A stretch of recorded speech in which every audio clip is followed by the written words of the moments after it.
Tout de suite, un gouvernement s'en va, un autre le remplace. Et entre les deux, on attend toujours. Ce ne sont pourtant pas les urgences qui manquent. Les dossiers, les chantiers s'accumulent sur le bureau du chef de l'État. Alors, quelles sont les priorités du prochain gouvernement? Gros plan à un mois des élections législatives avec Sandra Cerquera. La dégradation du pouvoir d'achat à cause de l'inflation est bien le dossier urgent du nouveau mandat d'Emmanuel Macron. En plus des 26 milliards d'euros du bouclier tarifaire énergétique, qui comprend le gel des tarifs du gaz et d'électricité ou la remise carburant, est prévue dès cet été une loi exceptionnelle pour le pouvoir d'achat. Elle prévoit entre autres d'augmenter les pensions de retraite, de revaloriser les minima sociaux et d'augmenter le point d'indice des fonctionnaires. Les Gilets jaunes n'est pas une crise qui s'est terminée. Les choses vont ressurgir à nouveau puisque le Covid, si la crise Covid s'amenuise, disparaît petit à petit, ce qu'on peut espérer cette fois. Eh bien, si c'est le cas, les autres crises vont rejaillir, vont revenir sur le devant de la scène. Donc ça, c'est un gros problème pour Emmanuel Macron. Autre chantier phare déjà très contesté, celui de la réforme des retraites, qui porte l'âge de départ à 65 ans d'ici 2031. Emmanuel Macron dit vouloir bâtir un consensus et s'est dit prêt à bouger s'il y a trop de tensions. Au fond, le président est légitime, mais la qualité de son lien avec le pays est beaucoup plus faible qu'elle n'était il y a 5 ans. À juste titre, il va devoir faire preuve d'une grande prudence. Condamné 2 fois pour inaction climatique lors du précédent quinquennat, l'exécutif sait qu'il est très attendu sur le sujet. Le ou la chef du gouvernement sera appuyé de 2 ministres forts en charge de la planification écologique. Au programme, 6 nouveaux EPR, une augmentation du renouvelable avec 50 parcs éoliens en mer et l'objectif de baisser de 40% notre consommation d'électricité d'ici 2050. Concernant l'école, la santé, le grand âge ou la justice, Emmanuel Macron n'a pas donné beaucoup de détails, mais début avril, il promettait de lancer des réformes sur ces dossiers dès la première année du nouveau quinquennat. Les chantiers prioritaires du prochain gouvernement, la bataille des législatives, on en parle ce soir avec mes invités. Bonsoir Anne-Charlène Bézina, vous êtes maître de conférence en droit public. J'accueille à vos côtés Albert Zenou, rédacteur en chef du service politique du Figaro.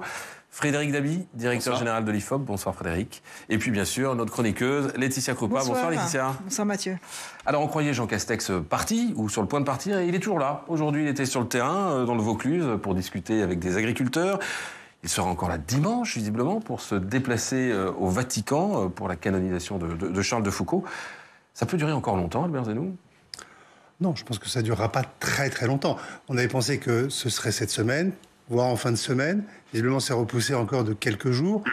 Dimanche, je pense que ce sera compliqué. Même si c'est encore possible, il peut être démis de ses fonctions, enfin démissionner dimanche, et être au Vatican dimanche, puisque là, il sera, en tant qu'ancien Premier ministre, reçu pas dans les mêmes conditions protocolaires, mais il pourrait l'être. C'est pas le plus probable. C'est une visite officielle, dimanche ? C'est une visite officielle, en tous les cas, il est reçu avec le protocole dû à son rang. Mais il pourrait ne pas être, il pourrait être reçu, mais en tant que, comme je vous le disais, ex-Premier ministre. Mais... Donc, c'est pas le plus probable. Je pense qu'il restera Premier ministre. Mais tout est possible.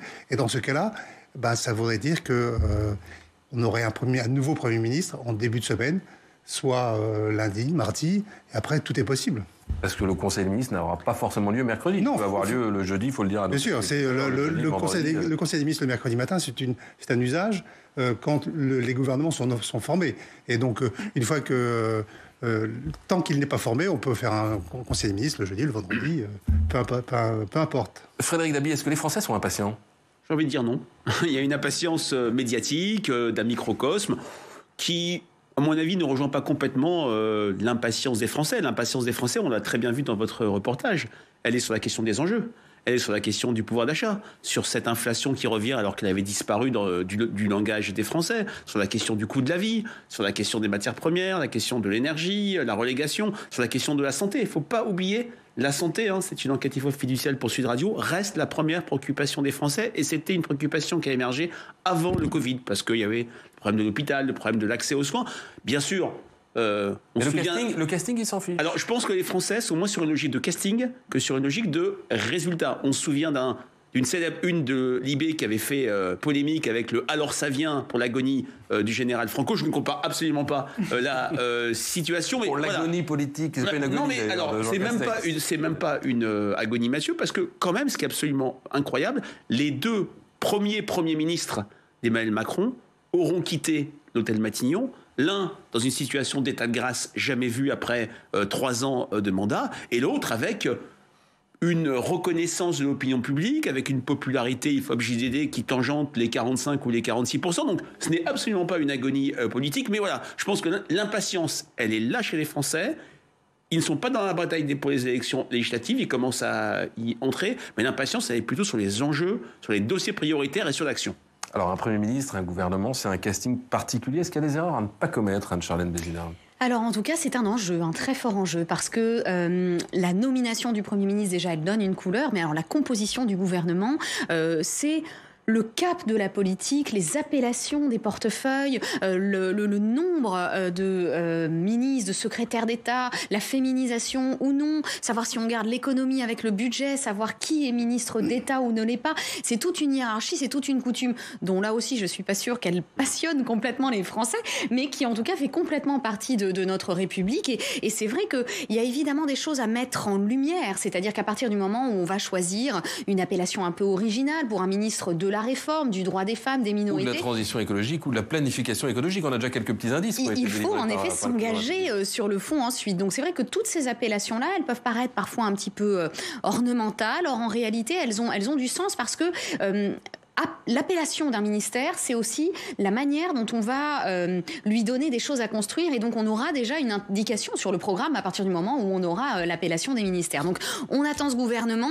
C'est sûr que le président est le maître des horloges là vraiment totalement, puisque l'article 8 lui donne tout pouvoir, donc c'est à lui de décider quand il nommera son Premier ministre, lequel, comment. Voilà, Jean Castex en attendant est d'une loyauté, d'une fidélité qui est vraiment digne de cette fonction de Premier ministre, voilà, presque dans l'attente. Voilà. C'est un équilibre politique aussi. Voilà, c'est ce que j'allais dire. Ça va refléter l'équilibre politique, les échanges à l'intérieur même de la majorité. Comment sera traité, par exemple, Édouard Philippe ? On sait qu'il y a des tensions au sein de la majorité entre Édouard Philippe et Emmanuel Macron. Est-ce qu'il y aura des philippistes, vous voulez dire, au gouvernement ? Voilà, il y en aura sans doute. Et combien ? À quel poste ? Les alliés, donc le MoDem et Bayrou, est-ce qu'à un moment, Bayrou se voyait peut-être même Premier ministre ? Bon, vous avez l'impression que c'est plutôt une femme qui sera Premier ministre. Par exemple, parce que vous parlez en connaisseur, mais pour les... c'est les il y a d'Horizon. Voilà, les gens d'Horizon, donc Christian Estrosi, par exemple, qui a fait visiblement des offres de services pour entrer au gouvernement. C'est une bonne question que pose Laetitia. Ils se sont pas tous déclarés encore. Non, Hubert Falco, il y a des gens quand même qui viennent plutôt, donc les Philippines, donc plutôt de la droite, LR, et qui ont des ambitions ministérielles. On le sait. Est-ce qu'ils seront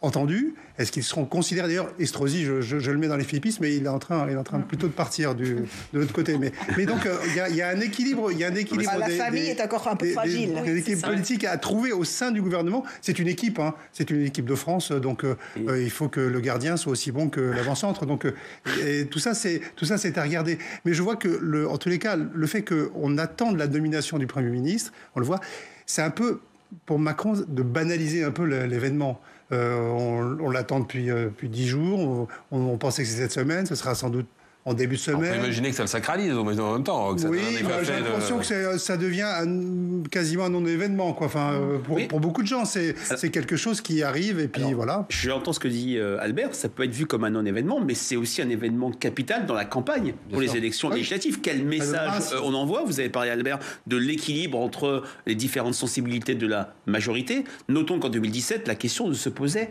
absolument pas. On avait un gouvernement, si je puis dire, dépolitisé, même s'il y avait des gens qui étaient de la gauche, de la droite, mais c'était plutôt la ligne, la cohérence, c'était un gouvernement qui reflétait l'imaginaire des Français, qui ce serait formidable de faire un gouvernement d'experts, avec la nomination d'une sportive au sport, d'une médecin, Agnès Buzyn, à la santé, d'une ancienne DRH à l'emploi. C'était spécialiste de l'éducation à l'éducation. Exactement. Il y avait un petit côté, si tous les gars du monde se voulaient donner la main. Exactement, il y avait le côté Monsieur Smith au Sénat ou le côté expert. Là, on est plutôt, et là, on retrouve ce qu'on a vu par le passé, sous la gauche à la droite, un gouvernement qui est beaucoup plus politique et qui reflète aussi la composition des candidats de la majorité qui ont été investis aux législatives. Fini les amateurs, c'est plutôt des professionnels, des gens qui ont au moins un mandat ou qui ont une expérience politique. Laetitia, est-ce qu'à votre avis, il faut forcément que ce soit une femme ?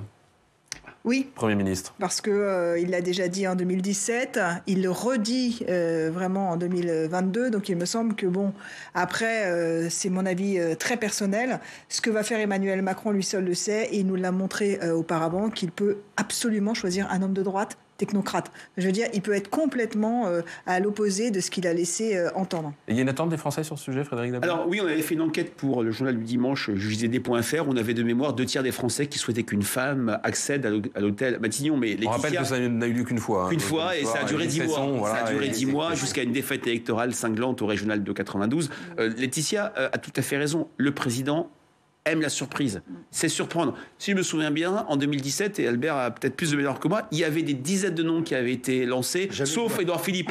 Donc voilà, et Jean Castex, j'ai pas souvenir que le nom soit sorti de manière évidente. Donc voilà, peut-être à la toute fin. Donc il faut être extrêmement prudent et ne pas jouer à du name dropping et trouver des noms qui seront peut-être démentis. Alors juste avant de parler du prochain, on va quand même juste refaire un petit zoom sur le précédent, Jean Castex, qui a été salué par le président lors du dernier Conseil des ministres.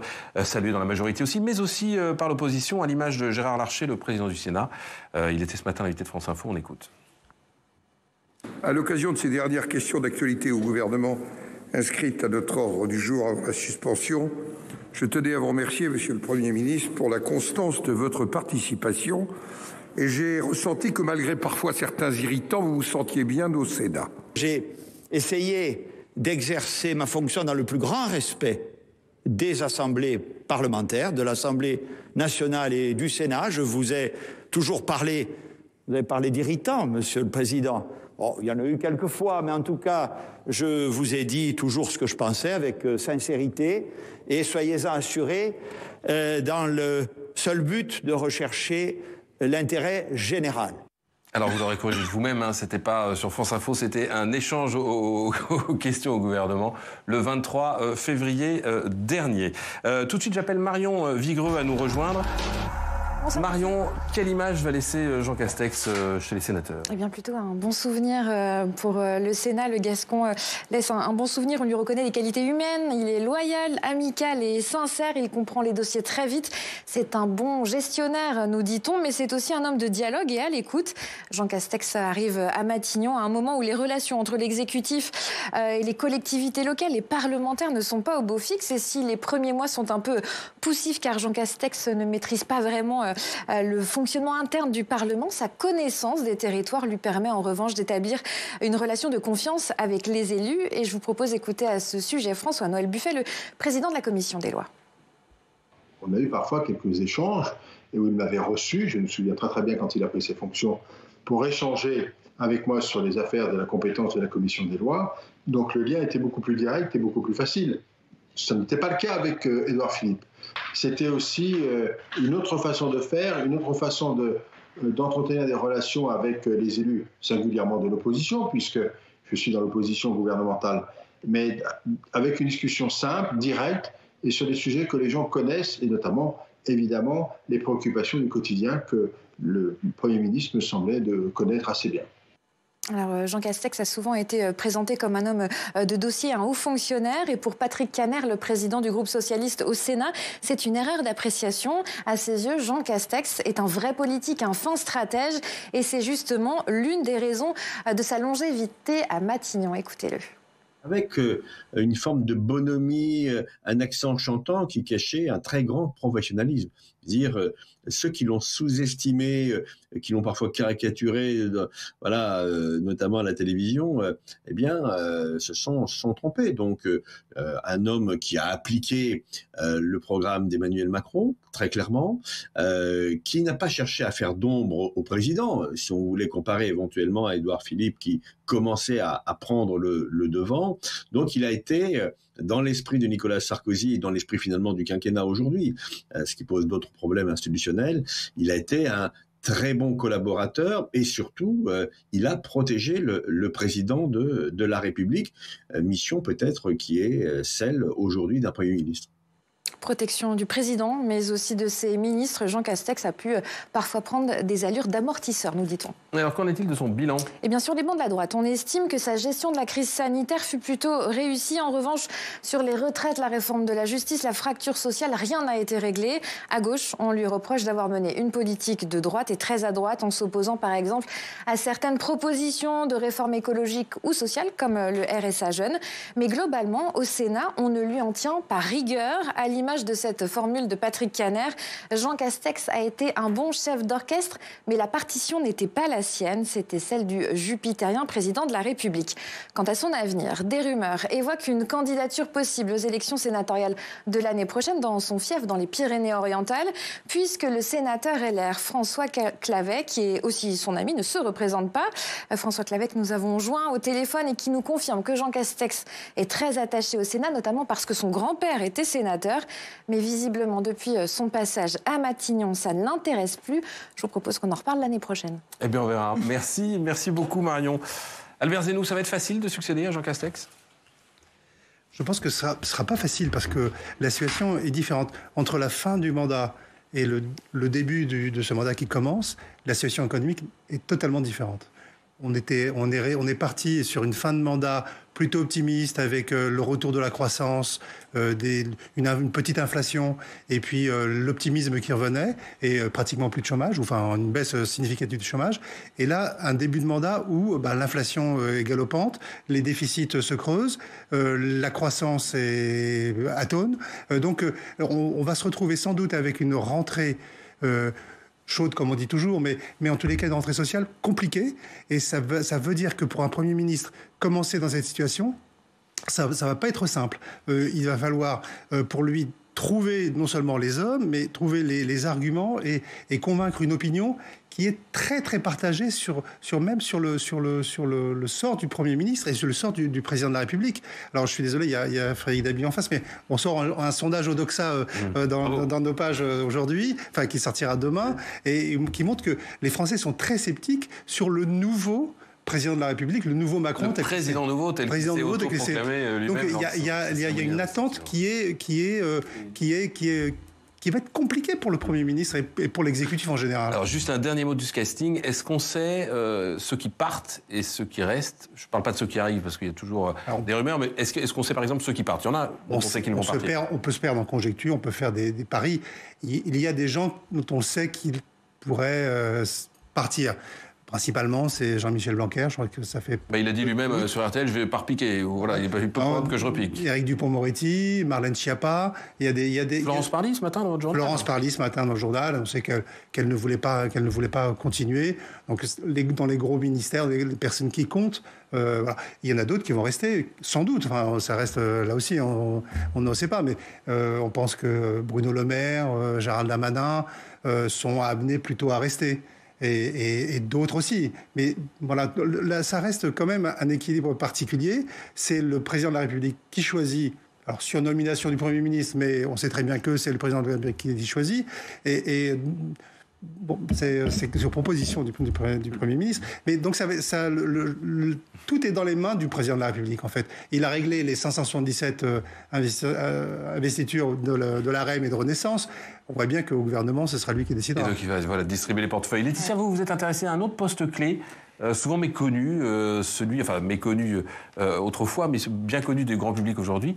Celui du porte-parole du gouvernement. Oui, parce que c'est simple, Mathieu, si le Premier ministre est le collaborateur, le protecteur, on a même entendu M. Kanner dire le protecteur du président, eh bien le porte-parole, c'est tout simplement la bouche, les mots, les idées d'Emmanuel Macron. Et on l'a vu d'ailleurs, ça s'est affiné avec les années, parce qu'au début du quinquennat, c'était Christophe Castaner qui est arrivé avec un autre poste, celui de secrétaire d'État chargé des relations avec le Parlement. Et puis, à l'arrivée de Sibeth Ndiaye, on lui a mis uniquement cette casquette sur la tête. Et donc, elle s'est occupée uniquement du porte-parole du gouvernement avec un bilan mitigé. Voilà, quelques petites sorties de piste. Je vous propose peut-être la plus célèbre, celle qui est restée, c'était en mars 2020.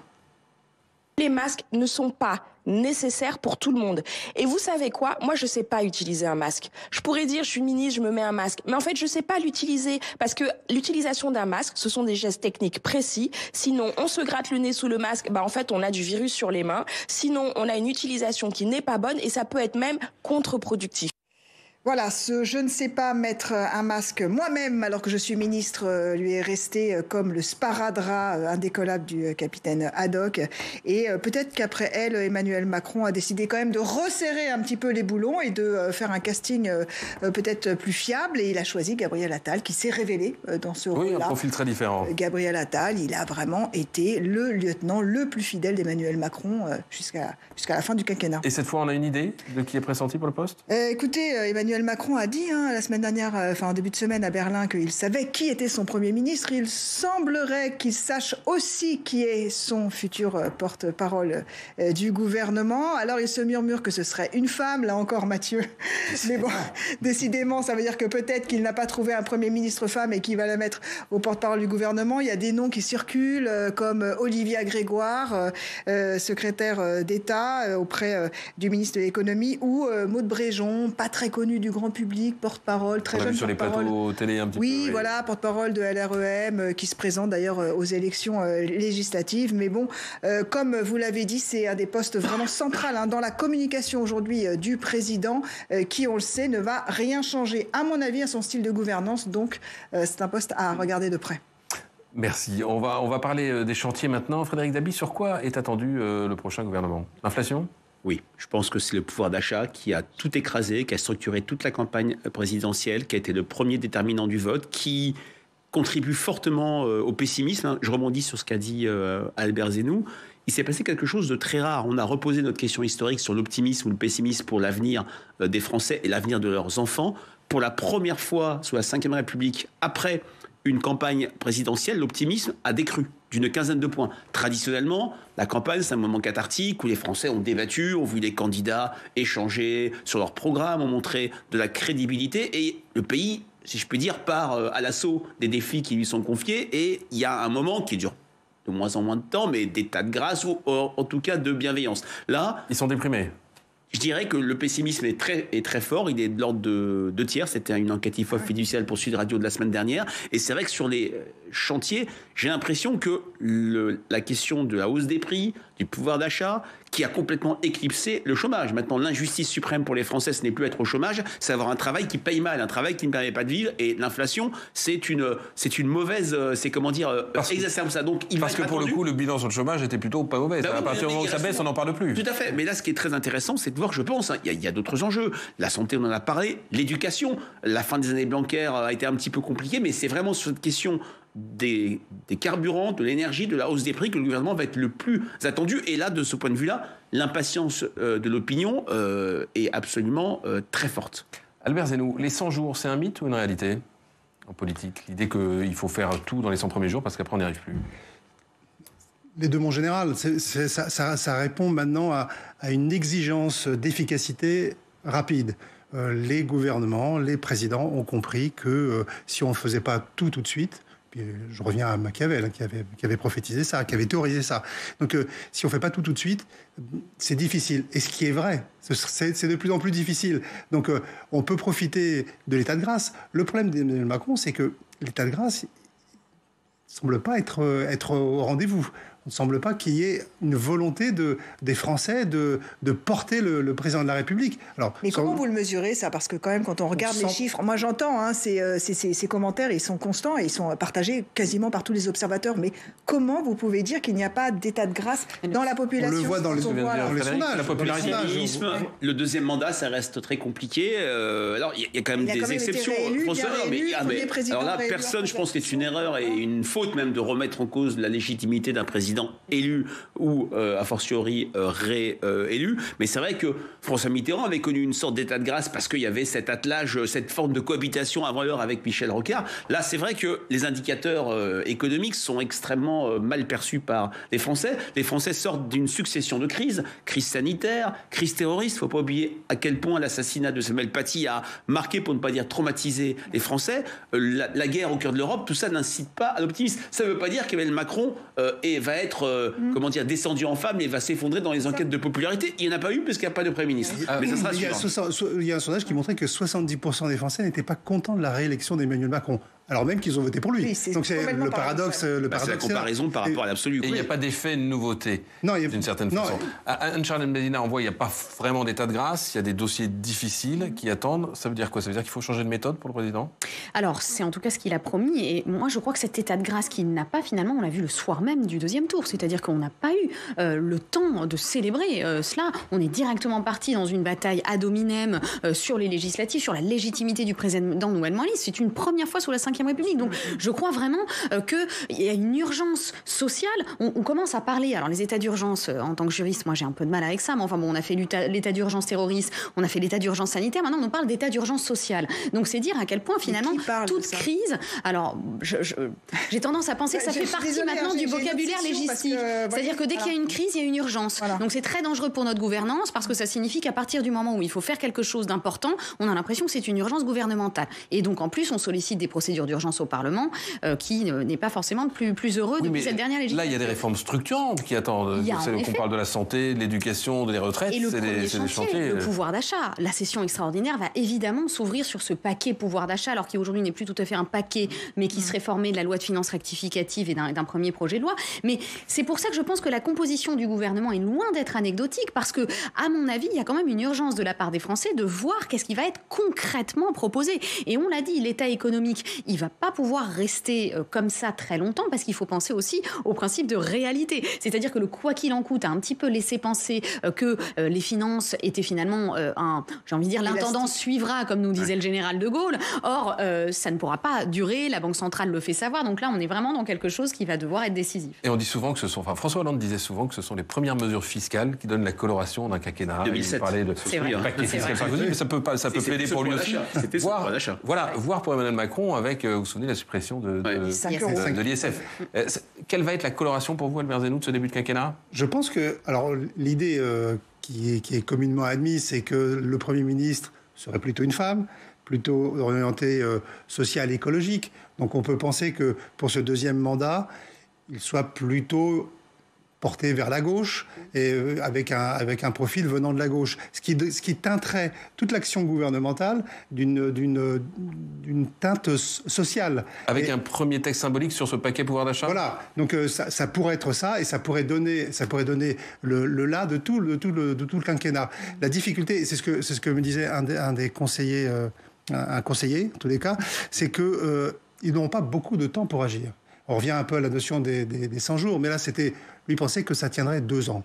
Qu'au bout de 2 ans, ce serait très, très compliqué. Que la majorité commencerait à être encore plus compliqué, plus difficile et dans le coup d'après. Et déjà dans le coup d'après. Bien sûr, le premier jour du mandat d'Emmanuel Macron, c'est un peu son dernier jour, puisque on sait que jour du reste de sa vie. Voilà, le reste de son mandat. Donc, donc tous les concurrents, tous les successeurs potentiels vont commencer à se réveiller.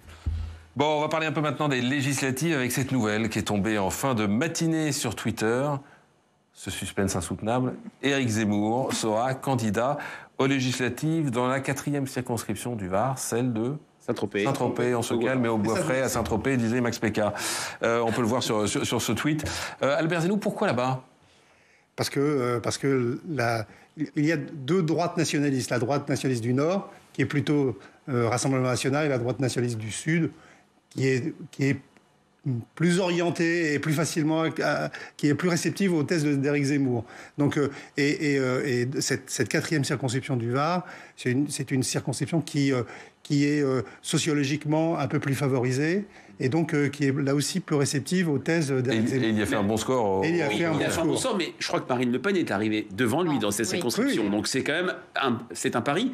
Mais je pense qu'il ne pouvait pas ne pas y aller. C'est la première épreuve du feu pour Reconquête, qui est un parti déjà puissant avec beaucoup de militants. Pour reprendre. Il aurait pu aller à Paris, parce qu'à Paris, il a fait un score plus fort. Oui, mais face à Brigitte Husser, ça aurait été compliqué. Voilà. Est-ce que le parachutage, est-ce que c'est accepté par les Français? Surtout dans ce type de région, et pas forcément toujours une bonne chose. Je pense que je partage ce que vous dites, c'est très vrai pour une élection municipale. C'est très vrai pour une élection législative qui fait suite à une présidentielle où il a voulu se présenter comme le candidat pour être président de tous les Français. On se souvient de parachutage réussi Jean-Luc Mélenchon en 2017 du côté de Marseille. Alors, je ne dis pas qu'il va gagner, c'est une épreuve. Il a gagné. Il a gagné, bien sûr. Il a gagné même assez nettement face à un député local. Sans remonter le cours de l'histoire, on se souvient de Ségolène Royal, dépêché par François Mitterrand dans les Deux-Sèvres. Donc, c'est peut-être moins gênant, mais effectivement, il peut y avoir du rejet. Et il était difficile pour Éric Zemmour de ne pas y aller. Ah oui. Bien sûr, mais quand on est un défenseur et de la mémoire de Bonaparte et de Napoléon, on se doit d'être sur le pont d'Arcole et de mener la bataille. Donc il fallait qu'il en soit. Combien peut espérer Reconquête dans ces législatives, Frédéric? Alors, c'est difficile de vous répondre comme ça. Je pense que les gains sont relativement modestes. Reconquête est arrivé en tête dans quasiment aucune circonscription. Il a été quasiment... Éric Zemmour, devant Marine Le Pen. Il a été systématiquement ou presque devancé par la candidate du Rassemblement national. Mais il y a une question de financement public avec si le Reconquête fait dans 50 circonscriptions au moins 1%, ce qui paraît quand même atteignable. Et puis, comme le disait Albert, il faut que le chef donne l'exemple et qu'il y aille. Mais il est possible, ce n'est pas un pronostic, c'est une possibilité, une hypothèse, que Reconquête et 0 députés entre 0 et 2 députés. Et Éric Zemmour pourrait être celui-là, mais je le répète, il va être sans doute face à Philippe Lothiau, qui est un frontiste historique, bien implanté. Ça sera d'abord pour lui une primaire face au RN, comme un peu à la présidentielle. Marine Le Pen n'a été élue qu'en 2017. Avant, elle avait toujours perdu. Bien sûr, toujours perdu. Justement, Marine Le Pen, visiblement, il n'y avait rien à attendre du côté de Marine Le Pen pour Éric Zemmour. Elle l'a redit et re-redit. Écoutez ce qu'elle disait encore hier, c'était sur RTL. Vous dites définitivement à ceux qui vous ont quitté pour Éric Zemmour, c'est un chemin sans retour, c'est ça que vous leur dites? Oui, enfin, vous parlez des 4, là. Oui. Oui, les 4, c'est un chemin sans retour. Vous n'avez pas peur d'être isolée, Marine Le Pen? Non, mais je ne suis pas isolée. J'ai réuni 13 millions d'électeurs au second tour. Je me sens assez peu isolée, il faut être honnête. Ça fait pas une majorité, 13 millions d'électeurs. Non, mais ça fait pas une majorité, mais j'ai déjà rassemblé. Anne-Charlène, on parlait des espoirs de Conquête, mais ils sont très très minces si je vous écoute pour Reconquête. Est-ce qu'Éric Zemmour peut se relever d'une défaite aux législatives après sa défaite à la présidentielle? Ou est-ce que ça risque d'enterrer son avenir politique? Les législatives sont un moment politique très dur pour les partis qui ont été constitués sur une personnalité au cours d'une présidentielle qui a tendance quand même à unifier autour d'un homme, autour d'un nom, etc. Alors Reconquête joue sur une idéologie, donc est-ce que celle-là va prendre? Il y a quand même une épreuve du feu, en effet, sur ces législatives, et est-ce qu'on pourrait se relever? Alors, j'ai envie de dire 1 à 2 députés, ça paraît tout à fait modique, mais c'est vrai que je crois que le MoDem en 2007, au sortir justement de cette pipolisation de François Bayrou, on obtient 4 ou 5, et pourtant, par la suite, on implante un petit peu localement. Donc, les choses se font politiquement, contrairement à ce qu'on croit avec la présidentielle, en réalité, dans les assemblées, assez petit à petit. Et avoir une assise locale, je crois pouvoir dire d'ailleurs qu'En Marche aujourd'hui n'en a encore pas vraiment, c'est très long, c'est très laborieux, mais ça commence comme ça. Donc il n'y avait pas de choix de faire autrement. C'est une longue odyssée. Vous l'avez très bien dit, c'est lié au caractère un peu mixte du scrutin législatif, national, avec en plus l'impact effet de souffle présidentiel, mais un scrutin éminemment local. Et puis surtout, au lendemain du second tour des législatives, nous entrons dans une sorte de désert électoral. Rien en 2022, sauf référendum. 2023, les sénatoriales, mais les Français ne sont pas concernés. 2024, les élections européennes, qui est un scrutin où, j'ai envie de dire, malheureusement, les Français votent très peu. 2025, pas d'élection. Ça sera un quinquennat de ce point de vue-là, avec... sauf référendum que nous ne connaissons pas, mais il n'y en a pas eu depuis 2005, comme vous le savez, en France métropolitaine. C'est-à-dire que l'épreuve du feu d'Éric Zemmour, si elle ne se concrétise pas par une victoire ou deux symbolique, pourrait être le prélude d'une longue marche dans une forme de désert. Albert Zeno, vous voulez réagir? Je pense que ce que veut absolument éviter Éric Zemmour, c'est d'avoir un destin à la Philippe de Villiers. Il y a une participation à une présidentielle pas trop mauvaise, et puis un long chemin qui s'étiole et qui... Aux européennes, il y a des bons scores. Aux européennes. Ou un Nicolas Dupont-Aignan, vous voulez dire? Ou un Nicolas Dupont-Aignan, donc se retrouver un peu seul. C'est un épiphénomène de droite. Personnel.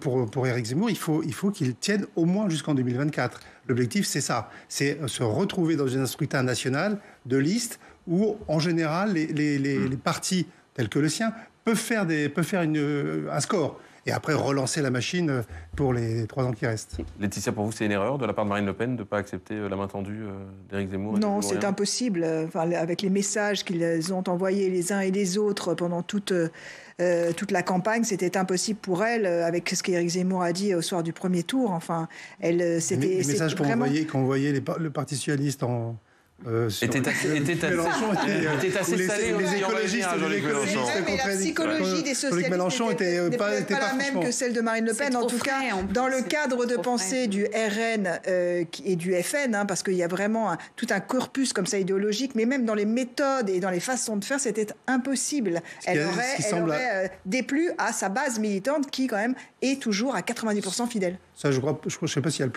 aurait déplu, mais je crois que ce qui a scellé le sort de l'Alliance, c'est ce qu'a dit Éric Zemmour le soir du premier tour. Oui, la 8e défaite du second tour, pardon. Du saut avait marqué du saut du nom de Le Pen. C'est ce qui a scellé la division totale. On va finir avec Jean-Luc Mélenchon qui, lui, ne veut pas y aller à ces législatives.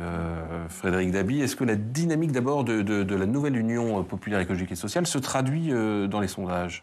Relativement, puisque dans notre première mesure officielle pour LCI, on a l'alliance NUPES qui arrive symboliquement en tête devant la majorité présidentielle, qui est en retard de 5 points par rapport à ce qu'elle avait obtenu en 2017. Il y a un match, il y a une stratégie de Jean-Luc Mélenchon qui a été validée, sa stratégie d'union, de main tendue, même si c'est une logique d'hégémonie très forte, sa stratégie de saturation d'espace médiatique. En tout cas, c'est vrai qu'il y a même s'il y a une déperdition, il y a un électorat de gauche social-démocrate qui n'ira absolument pas dans cette nouvelle alliance, qui pourra aller... Et la dynamique politique s'est traduite en dynamique électorale par le fait que il a vraiment, je dirais, fait tourner l'agenda médiatique, il a centré l'agenda médiatique autour de lui. Maintenant qu'il ne soit pas candidat, c'est relativement gênant. Il y a l'image qu'Albert a utilisée, du général, de Bonaparte au pont d'Arcole. Et puis aussi, on pourrait lui dire, élisez-moi Premier ministre, oui, mais d'abord, élisez-vous vous-même en devenant, en vous faisant réélire, député de Marseille notamment. Écoutez ce qu'il répondait, c'était sur France Inter ce week-end. Il était interviewé dimanche. Je me prépare plutôt à l'idée d'être Premier ministre qu'à l'idée d'être de nouveau député. Monsieur Castex a été désigné, j'ai dit hier, j'espère qu'il ne l'a pas pris mal. Je lui ai dit qu'il avait été élu à Prades avec 1800 voix. Ça lui donne une légitimité à Prades. Mais moi, j'estime que 7 700 000 voix à l'élection présidentielle, bon, ça ne fait pas de moi tout à fait un passant dans la rue. Albert Zenou, à quoi il joue, Jean-Luc Mélenchon?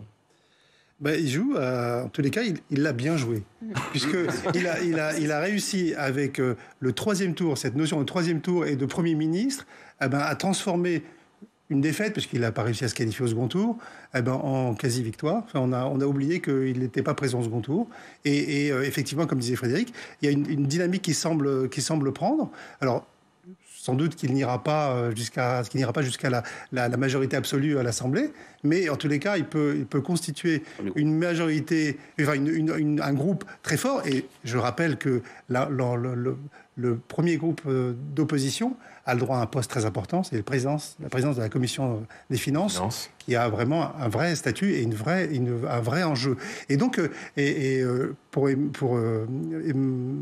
Mélenchon, il y a une volonté de faire passer cette défaite comme une victoire, mais aussi, là, il avait dit que ce serait sa dernière... C'est un passage de témoin, vous pensez, le fait qu'il n'aille pas... Moi, je pense que c'est pas sûr qu'il renonce complètement à l'élection présidentielle. Oui. Ça c'est sûr, mais aux législatives... Aux législatives, c'est sûr qu'il n'ira pas. Juste, on peut être Premier ministre sans avoir été député, Anne-Charlène? Oui, on peut être Premier ministre sans avoir été député. Il n'avait jamais été élu. Voilà. 6 sur 24. 6 sur 24. Mais en ce moment, pour ce début de quinquennat, avec le profil dont vous parliez tout à l'heure... Je crois que la figure est assez maligne, parce que finalement, il nous dit, moi, je ne vais pas aller mettre les mains dans la réalité politique de l'élection législative, parce que moi, je vais jouer l'idéologie de cette NUPES, parce qu'on vient de la voir arriver, on ne sait pas à quoi elle correspond, et donc c'est lui qui va être le ciment de tout ça. Ça s'est fait derrière lui, il veut donner l'assise intellectuelle, il veut donner le cap, il veut que ça ne dure pas uniquement sur cette élection, mais sur plusieurs autres. Donc, il a un rôle, j'ai envie de dire, presque de management dans tout ça qu'il entend assumer. Donc, c'est pas complètement je ne vais pas au combat, c'est finalement j'emmène un autre. Et puis, c'est aussi une manière pour lui de dire mais il y a de la nouveauté, il faut que je crée une nouvelle équipe. Donc, il essaye d'obtenir de la sympathie de partout, ce qui en soi me paraît tout à fait opportun. Il faut savoir aussi qu'il esquive les règles du CSA en se promettant du coup de pouvoir parler au nom des autres sans être complètement décompté. C'est d'ailleurs devenu l'ARCOM entre-temps, je m'y fais pas. Mais il y a en effet cette idée de gagner un petit peu sur tous les plans. Est-ce qu'après, en termes de légitimité démocratique, moi cette idée du troisième tour m'irrite beaucoup parce que, bon, comme on l'a dit, il y a quand même déjà vraiment des logiques qui sont tellement différentes avec la législative. Et puis, aller à l'affrontement, alors qu'on avait déjà une France tellement fracturée directement dans cette élection législative, est-ce que c'est le bon message? Est-ce que c'est ce que les Français souhaitent? Il faut bien leur rappeler en tout cas qu'un président seul ne peut absolument rien faire sous la Ve République. Donc, élire quelqu'un pour ensuite élire une majorité différente, ça revient à vouloir bloquer le système. C'est ce qu'a dit Marine Le Pen d'ailleurs quand elle dit que si on suit les institutions, normalement le président a sa majorité pour gouverner. Et c'est ce qui s'est passé depuis 2002, l'inversion du calendrier électoral. Mais c'est vrai que ce qu'il fait, ça permet de créer de la mobilisation. Et on sait très bien que le nerf de la guerre pour une législative où ça vote toujours beaucoup moins qu'une présidentielle, c'est la mobilisation des électorats. Et là, dans les projections... l'IFOP ne fait pas de projection pour l'instant. Dites-nous pourquoi c'est intéressant. On voit circuler des projections. C'est pas fiable. On leur a demandé au Figaro, ils n'ont pas voulu. Non, l'offre électorale n'est pas connue. Juste pour les téléspectateurs, certains instituts de sondage font ce qu'on appelle des projections. C'est des projections de la future Assemblée nationale. C'est un travail sérieux en nombre de sièges. Premier tour, d'hypothèse de second tour, sur un travail politologique de l'histoire des circonscriptions. Mais je trouve qu'on mélange un travail sondagier avec un travail politologique. Nous le ferons pour TF1 LCI à la fin du mois de mai, quand l'offre sera connue et quand la campagne aura véritablement recommencé. On nationalise des vœux pour un scrutin qui est plutôt localisé. Donc avec des figures locales qui peuvent avoir à ça, surtout aussitôt. Changer la donne. Il y a des divergences assez fortes entre ces instituts sur notamment le poids du Rassemblement national.